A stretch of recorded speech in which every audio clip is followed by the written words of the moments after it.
오늘 아시아 증시가 많이 하락해서 그 이유들을 좀 살펴봤어요. 그러니까 왜 하락했는지, 그리고 그 다음에 문제가 될 것들이 뭔지, 이게 정말 문제로 봐야 되는 건지, 아니면 긍정적인 요소들은 없는 건지, 이것까지 한번 다 고려를 해봤습니다. 그렇게 해서 영상을 찍는데요. 저도 뭐 오늘 벌어진 일을 바로 오늘 영상으로 찍는 거기 때문에 자료들이 약간 빠진 것들이 있을 수도 있으니까 그거는 양해 부탁드리도록 하겠습니다. 너무 변수들이 많아서 이걸 다 집어넣고 싶은데 그게 쉽진 않네요.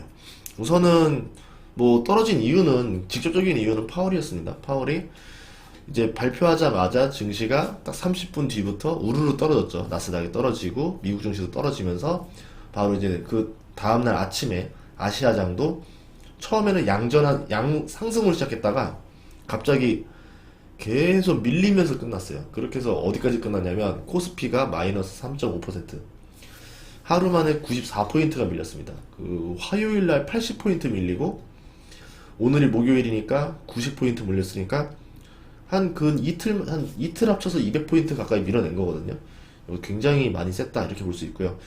3월 달에 금리 인상 예고한 거, 그리고 양적 긴축은 그 이후에 하겠다라는 거, 이거 둘 다 합쳐보면은 우리가 예상했던 내용들이에요. 그러니까 예상했던 내용들이지 그 자체를 그렇게 악재로 받아들여야 될 만한 내용들은 아니었어요. 그러니까 뭐 미국장이 떨어진 거 정도는 이해를 했죠. 그 정도 폭은 뭐 그럴 수도 있겠다 라는 생각할 수 있었는데, 아시아장은 좀 너무 과하게 떨어진 게 아닌가 이렇게 생각을 해봤습니다. 이건 좀 많이 떨어졌다. 아무래도 이제 그게 이제 어떻게 보면 공식화가 되면서 이제 아시아에서 어떻게 보면 희망, 아예 설마 그렇게 하겠어 라는 거마저 다 무너뜨리고 내려간 게 아닌가, 그래서 실망을 한 게 아닌가 라고도 생각을 하고, 아니면 월가들이 그렇게 예상을 하고 포지션을 쌓아놓은 상태에서 이제 그렇게 딱 뉴스가 나오자마자 이거를 핑계로 전체적인 지수를 떨어뜨린 게 아닌가 이렇게 볼 수도 있다라는 거겠죠. 우선 보다시피 뭐 코스피도 그렇고 코스닥도 그렇고요, 상해도 그렇고 니케이도 그런데 한국이든 일본이든 3% 넘게 떨어졌다는 점에서는 한국만 유달리 떨어진 것은 아니다 이렇게 볼 수 있고요. 코스닥이 더 많이 떨어졌다는 점, 그리고 상해 같은 경우는 좀 덜 떨어졌다는 점. 뭐 이번에 보면은 항생 같은 경우도 코스피만큼 많이 떨어지진 않았습니다. 그리고 요새 그 베트남 지수가 굉장히 좋아요. 베트남 지수는 0.7%밖에 하락 안 했고요. 대만은 오늘 거의 하락 안 했어요. 이런 것들을 봤을 때 조금 더 아픈 나라들이 있는데, 특히 오늘은 한국이 가장 아팠다 이렇게 볼 수 있습니다. 그 중에 이제 원달러 환율도 좀 봤어요. 원달러 환율도 제가 느끼는 거예요. 이거는 뭐냐면 고점이 찍혔다 내렸다 찍혔다 내렸다 찍혔다 내렸다 하는데, 뭐 여러분들이 보기에 해석하기에 다를 수도 있겠지만 제가 느끼기에는 환율 방어를 좀 하는 느낌이 나거든요. 방어를 하는 느낌이 나는데 저지선이 계속 뚫리는 느낌이 나죠. 뭐 차트로 표현하자라고 하면은, 그러면서 이거 원달러 환율 방어를 1200원은 안 뚫리려고 노력을 많이 했던 것 같은데, 드디어 오늘자로 1200원이 깨졌다라는 점은 굉장히 악재로 볼 수 있다 이런 점이고요. 지금 심야 지수를 봤을 때, 미국 지수를 봤을 때는 1205원으로 더 올라갔습니다. 이렇게 되면 1200원 밑으로 떨어지기 쉽지가 않을 거고요. 전문가들이 예상한 진단으로 봤을 때는 최상단을 1230원에서 50원까지도 본다라 그랬거든요. 물론 이제 막상 1230원 가면 전문가들은 이렇게 말해요. 1250원에서 70원까지 상단이 갈 수 있습니다. 이런 식으로 계속 위로 올리니까 이게 의미가 없긴 하고요. 제가 느꼈을 때는 지금 보다시피 이게 근 1년으로 보셔도 그렇고요. 나중에 10년짜리가 없네요. 10년짜리로 보셔도 보통 1200원이 상단에 많이 있습니다.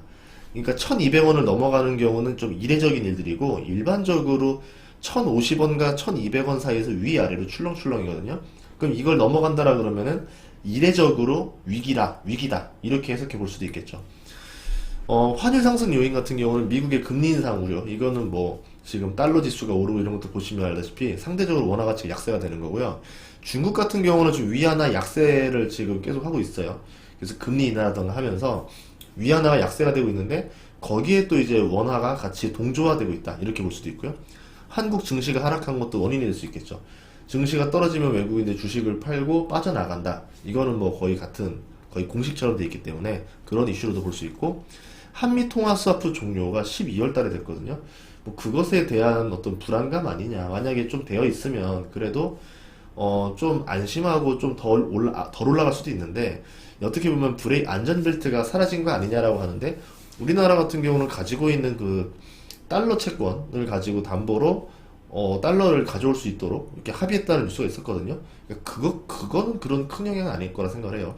그리고 국가 부채가 많이 증가가 있는데, 이거 같은 경우는 신용 등급이랑 연관이 있습니다. 그래서 아무래도 신용 등급이 떨어질 것 같다라는 소식을 눈치를 채면 외국인들은 먼저 환율 먼저 빼가는 모습을 보이거든요. 이렇게도 해석해 볼 수 있겠지만, 지금 상황에서는 한국 증시 하락이랑 미국 금리 인상 우려, 위안화 동조 현상, 이 세 가지가 제일 유력하다, 이렇게 볼 수 있습니다. 환율도 방어를 했다라 느껴지는 건 뭐냐면, 뉴스에서도 나와 있는데요. 설 명절 대비해서 달러 매도 물량을 많이 풀었대요. 그래가지고 환율 상승을 방어했다. 그럼에도 불구하고 1200원이 뚫렸다라는 뉴스가 나왔었습니다. 또 지금 금리 인상을 굉장히 자주 하고 있거든요. 왜 금리 인상을 왜 이렇게 자주 하나 했을 때, 뭐 국가 부채라던가 뭐 이런 위기들 얘기했지만, 실질적인 위기 중에 하나가 뭐냐면 환율도 있는 게 아닌가. 아무래도 국가 부채가 올라가게 되면 신용 등급이 떨어지고, 그렇게 되면은 환율이 더 치솟게 되거든요. 근데 환율이 무서워서 아니면 두려워서 금리 인상을 합니다라고 하면은 쇼크가 오겠죠.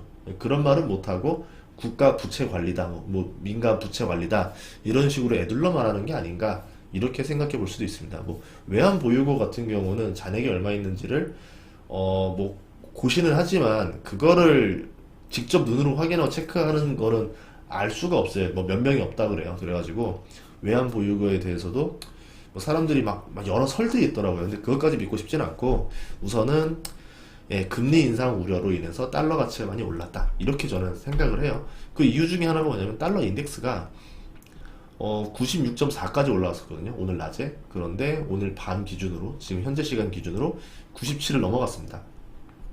달러 지수 97 넘어간 거는 굉장히 이례적이죠. 흔치 않은 일입니다.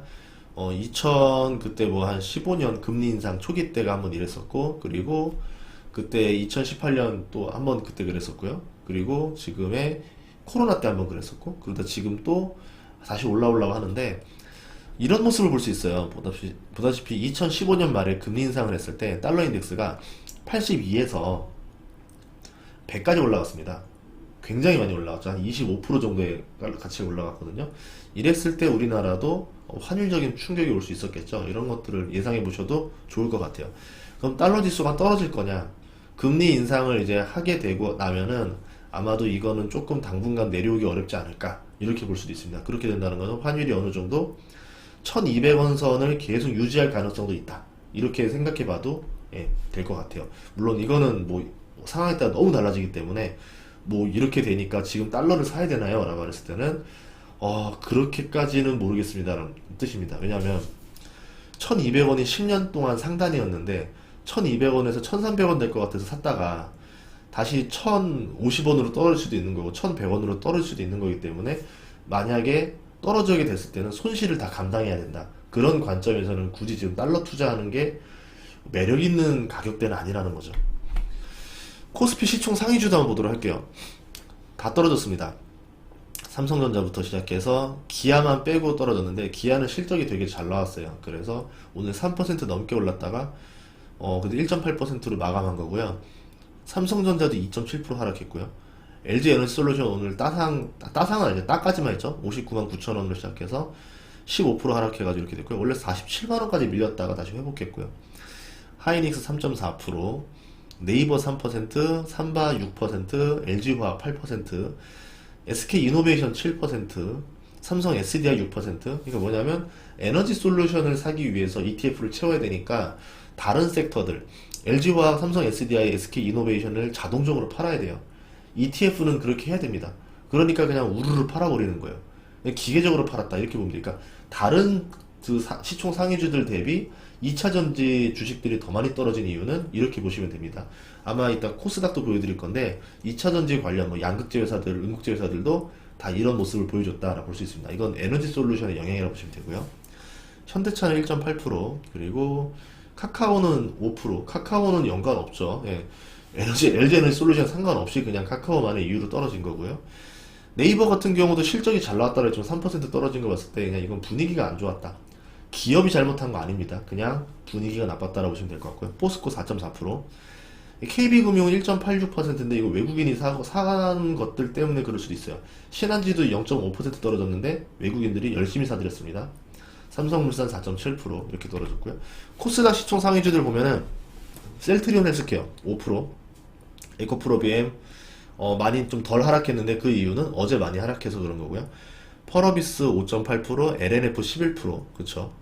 카카오게임 6.8%, 위메이드 5%, HLB 4.5%, 셀트리온 6%, 제약 6%, 시젠 6%, 천보 6%, 아까 말한 2차전지, 스튜디오 드래곤 6%, 뭐 알테오젠, ST팜, 동진세미캔, 솔브레인, 뭐 원익 IPS 등 코스닥 주식들이 훨씬 더 많이 떨어졌다라는 것을 볼 수 있습니다. 이제 여기서 더 걱정되는 것 중에 하나는 뭐냐면 국가 부채에 대해서도 우리 한번 고민을 좀 해봐야 돼요. 뭐 어떤 뉴스들이 있었냐면은 중국 리스크 때문에 국가 인플레이션이 올라갈 거다. 그러니까 인플레이션 압력이 세질 거다라는 뉴스도 있었고요. 그리고 이제 미국이 금리 인상을 하게 되면은 세계 경제에 찬물을 끼얹을 거다. 예전에 멕시코 사태처럼 멕시코가 이제 그 IMF에 들어갔던 것처럼 그리고 나서 그 다음에 태국, 한국 뭐 이런 식으로 아시아 전반적으로 신흥국들이 다 자빠졌던 적이 있었잖아요. 그런 일이 벌어질 수 있다. 좀 조심해라. 이런 얘기 했었던 거 있었고요. 나라마다 국가 부채가 최고 수준이다. 이제 금리를 오르게 되면은 이 부채에 대한 이자가 늘어나게 되면서 이자를 갚지 못하게 된다.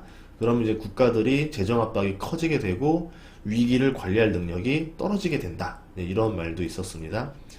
올해 이제 우리나라 적자 국채만 해도 90조에 육박한다. 이제 국가 부채가 1000조에 육박하니까 이거가 이자가 올라간다라고 했을 때 이것도 굉장히 부담이 갈 수 있다라는 거죠. 이렇게 보면은 국가가 아무래도 소득이 줄어들기 때문에 이자 부담 때문에 이렇게 되면은 아무래도 지출이 줄어드는 거고 지출이 줄어들면은 일자리라던가 뭐 일감, 뭐 기업들의 일감이 줄어들게 되면서 전반적으로 약간 침체 요소가 되는 거 아닌가 뭐 이런 이야기들도 있습니다. 요거는 봐주시면 좋을 것 같고요. 한국에 대해서 국가부채 경고한 내용도 있는데요. 재정 여력이 있으니까 더 써서는 안 된다. 이제 뭐냐면 시장 금리가 올라가서 민간 투자들이 위축이 될 것이다. 이거는 원래 금리 상승기 고점에 나오는 현상인데 경제가 좋을 때는 금리가 올라도 기업들이 이렇게 투자를 합니다. 왜? 욕심이 있기 때문에. 그런데 어느 순간부터는 이제 무서워서 못할 때가 있죠. 그때가 제일 위험한 거죠. 그때부터 투자가 둔화되고 고용이 둔화되면서 경제가 꺾여나가죠. 이때 조심해야 되고요. 한국 국가부채 비율이 2030년 75%, 2040년 104% 이렇게 전망하는데 이거보다 더 빠를 것이다. 한 2035년쯤으로 보면 될까요? 그렇게 되면은 코로나 위기 때처럼 위기가 발생했을 때 지출 증가가 불가능해진다. 뭐 이런 이야기들이 있었고요. 이건 조금 더 나중에 얘기 드리긴 한데 어쨌든 부채가 늘어나는 건 좋은 것이 아니다. 이런 얘기고요. 좀 거시적인 관점입니다. 그리고 부채라는 게 국가 부채가 있고 민간 부채가 있는데 우리나라 같은 경우는 그 사이에 애매한 공기업 부채라는 게 있어요. 이 공기업 부채를 국가 부채로 포함하게 되면은 대한민국은 부채가 굉장히 과다한 나라가 되는 거고 공기업 부채를 빼고 순수한 국가 부채만 보게 되면은 부채 비율이 그렇게 높지 않은 나라가 됩니다. 그래서 이제 어떻게 생각할 거냐에 따라 다르지만 이 관점에 대해서도 나중에 보시면 좋을 것 같아요. 뉴스에서 하는 말이 공기업 부채를 넣고 뺐을 때마다 안전하다, 위험하다라고 말을 하니까 여러분도 그걸 보시면 좋을 것 같아요. 제가 의심하는 거 하나는 이거예요. 1월 19일 날 445억짜리 풋옵션 베팅이 들어갔습니다. 역사적으로 이런 모습을 거의 이례적이라 표현하는데 이례적인 포지션 베팅이죠. 445억을 풋옵션에 박았다라는 거, 하루 만에 박았다라는 거는 대한민국 지수가 하락하는 거에 내 모든 것을 걸겠어 라는 외국인의 베팅이었다라는 겁니다. 그때가 이제 코스피 200 지수로 치면 378이었거든요. 378인데 여기 보시면은 보여드릴게요. 요때입니다. 요때. 어우 왜 이렇게 두꺼워? 왜 이렇게 두꺼워? 자, 자, 네, 이렇게 두껍죠. 이러는데 지금 이렇게 내려간 거죠. 이런 식으로 348까지 내려왔었습니다. 378에서 348이니까 30포인트를 먹은 거예요. 이 정도면은 수익률이 몇 배나 쓰려나? 한 200% 조금 안 될 것 같아요. 170% 정도 났을걸요? 풋옵션으로 치면. 아직 시간이 많이 남아있으니까. 내재 가치랑 변동성 가치로 되는 게 이제 옵션인데, 이 정도면은 꽤나 큰 수익이 나지 않았을까 싶습니다. 그래서 445억을 사들였다. 그리고 돈을 굉장히 벌었다. 이렇게 볼 수 있겠죠. 네. 그리고 이제 다른 것들도 보면요. 코스피 현물에서도 보면 외국인들이 1월 29일 관점 이후로 그때 풋옵션 베팅하고 나서 어떻게 했냐면 다음날부터 순매도를 벌입니다. 1월 29일 다음부터는 계속 순매도를 벌였다. 이렇게 볼 수 있겠죠. 자, 그리고 선물 같은 경우 어떻게 되냐면 1월 19일 이후로 20일부터도 보시면은 거의 매도세가 엄청나게 강했죠. 이거랑 지워주면 되니까 실질적으로는 17,000계약 정도를 던졌다라고 볼 수 있습니다. 근데 오늘은 좀 별로 안 던졌네요, 선물을. 이렇게도 볼 수 있었고요. 다시요. 자, 주식 프로그램 비차익도 굉장히 많이 던졌는데요. 1월 19일 이후로 보면은 계속 매도를 좀 던진 거 보면은 차익 거래는 선물과 현물의 어떤 차익을 노리는 거기 때문에 무위험 거래라 보시면 되고, 프로그램 매도를 노리는 건 선물을 팔아버리면 지수가 눌리잖아요. 그렇게 되면서 이 프로그램이라고 해서 자동으로 바스켓 뭐 한 번에 막 여러 개 수십 가지 주식들을 동시에 기계가 막 파는 거예요. 기계들이 지수 떨어진다 그러면서 막 팔아요, 자동적으로. 그게 이제 비차익 거래입니다. 지금 이게 보시면은 굉장히 강하게 나오고 있죠. 굉장히 강하게 나오고 있습니다. 거의 뭐 비율상 말이 안 될 정도로 던지고 있다, 이렇게 보시면 되거든요. 이렇게 됐고, 뭐 순매수를 봐도 지금 어마어마하게 나왔죠. 실제로 이때 이후로 19일 이후로 보시면은 이게 다 합치면은 이게 얼마예요? 어마어마한 금액이 나왔죠. 이렇게 볼 수 있었습니다. 이렇게 나오면서 지수가 눌릴 수밖에 없었다 라고 표현하고요. 그런데 와중에도 외국인들이 사들인 게 있었어요. 요것들도 한번 볼 건데요. KB금융, 그리고 하나금융, 우리금융, 신한지주, 다음날 우리금융, 하나금융, KB금융, 신한은 없어졌네요. 이렇게 봤을 때 외국인들이 좋아하는 건 지금 KB, 하나, 우리, 하나, KB 세 개를 연 이틀 동안 샀다. 이 얘기는 뭐냐면 금리 인상이 예상되니까 샀다. 금리 인상에 은행들은 수혜를 볼 거니까 샀다라는 뭐 단순한 관점 하나. 두 번째 관점은 뭐냐면, 그런데 경기 침체를 예상하는데 은행주를 산다고? 아무리 금리 인상 수혜라고 하더라도 그건 아니거든요. 이렇게 봤을 때는 금리 인상은 하는 게 맞고, 자기들은 생각했을 때 경기 침체까지는 아닐 것이다, 아니면 나쁘지 않을 것이다, 뭐 그럭저럭 괜찮을 것이다, 이렇게 본 게 아닌가. 그럼 우리가 시장에서 우려하는 거와 조금 뭔가 약간 괴리가 좀 벌어진 게 아닌가, 저는 그렇게 생각을 했어요. 4분기 실적도 보시면 되게 잘 나왔습니다. 뭐 물론 1분기는 어떻게 될지 모르겠지만 우선은 4분기부터 꺾인다라는 우려가 많았었거든요. 3분기부터 꺾일 거야? 아니야. 4분기에 꺾일 거야? 1분기에 꺾일 거야? 라고 계속 시장은 예상하는데, 실제로 테슬라라던가 마이크로소프트 같은 경우 보면은 어닝 서프라이즈를 보여주고 있습니다. 잘 나오고 있어요. 이제 오늘 애플마저 나오게 되면은 사람들이 안 믿을 것 같아요. 애플까지 보고 나니까 그냥 기업들은 돈 잘 버네 이러면서 금리가 오르던 말던 뭐 우리가 말하는 이제 우량주들, 성장주들은 돈 잘 벌 것 같습니다 이러면서 시장에 대해서 긍정적으로 바라보겠습니다, 이렇게 확 돌아설 수도 있어요. 그래가지고 어떻게 보면 테슬라랑 마이크로소프트, 애플 같은 이런 기업들의 실적 발표가 시장의 분위기를 턴 어라운드 시킬 수도 있다 생각을 하고 있습니다. 그리고 이제 또 긍정적 요소 중에 하나가 뭐냐면, 증시가 이렇게 떨어지고 경기 침체가 우려된다라 그러면 이 원자재들이 떨어져야 돼요. 원유가 떨어지고 원목이 떨어지고 철강, 구리가 떨어져야 되는데 보다시피 떨어지는 모습이 아닙니다. 뭐 원목도 약간 떨어졌잖아요 라고 하지만 최근 들어서 굉장히 많이 오른 거거든요. 다시 오른 거고, 철강도 떨어지는 추세였다가 최근에 다시 올랐고, 구리도 꾸준히 상승하는 모습이에요. 원유 같은 경우는 지금자로 88달러를 돌파했습니다. 이제 100달러까지 12달러 남았어요. 그럼 생각해 보자고요. 경기가 나빠지는데 대체 얘네들은 왜 오르냐? 단순하게 인플레이션 때문입니다 라고 말할 수 있지만, 증시가 보통 이렇게 떨어지는 날에는 원자재도 경기 침체 우려, 이제 앞으로 수요 감소 우려로 뚝 떨어져야 정상이거든요. 근데 지금 그렇지 않잖아요. 그러니까 우리가 알고 있는 이 지수 하락과 이 원자재와 제가 봤을 때 외국인들의 어떤 좀 비이성적인 선물 옵션 행태, 그리고 프로그램 매도 형태, 그러면서도 사들이는 게 금융주라는 거, 제가 느끼는 시그널에는 뭔가 이게 지금 다 일치하는 느낌이 아니에요. 그러니까 범인으로 치면 내가 지금 5명을 다 따로따로 독방에서 취조를 했는데 증언이, 진술이 일치하지 않는 느낌? 이 중에 지금 몇 명은 거짓말하고 있는 것 같은데, 저는 이런 느낌입니다. 그래서 계속 지금 의심하면서 보고 있어요. 이게 뭐 우리가 하락하고 지금 지수도 굉장히 많은 피해를 봤지만 아 이거 뭔가 좀 이상한데? 라고 하면서 느껴지고 있는 겁니다. 우선 선물 옵션 만기일은 2월 10날 그리고 한국, 2월 18일날 미국이에요. 옵션에 대해서 수익을 거두게 되겠죠. 이번에 445억을 매도친 외국인은. 그럼 여기서 포지션을 수익을 내고 나면은 뭐 3월달 같은 경우는 포지션을 바꿀 수도 있는 거고요. 아직 3월까지 시간이 있기 때문에 선물 같은 경우는 그거는 모르겠고, 우선은 단기적으로 2월 10일까지 옵션에서 수익을 만들던가 아니면 청산을 시켜놓고 나서 어느 정도 포지션을 바꿀 수도 있다, 이렇게 생각하는 거거든요. 우리가 말하는 턴 어라운드 시점이 가장 빠르게 보자라고 하면 2월 10에서 2월 18쯤을 볼 수도 있을 것 같고, 미국 같은 경우도 봐야 되니까.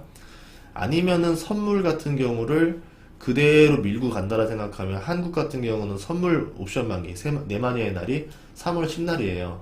대선 다음 날이에요. 하필 대선 변수가 다 터진 다음에 3월 10날에 딱 그 또 선물 옵션 만기라서, 제가 외국인이면 3월 10일까지는 본인들의 어떤 그걸 쭉 밀고 갈 수도 있지 않을까, 이 불안을 계속 강조하면서 쭉 갈 수도 있지 않는가 싶어요. 그래서 늦어도 3월 10일까지는 아무래도 이 분위기가 안 바뀌는 일이 나올 수도 있다.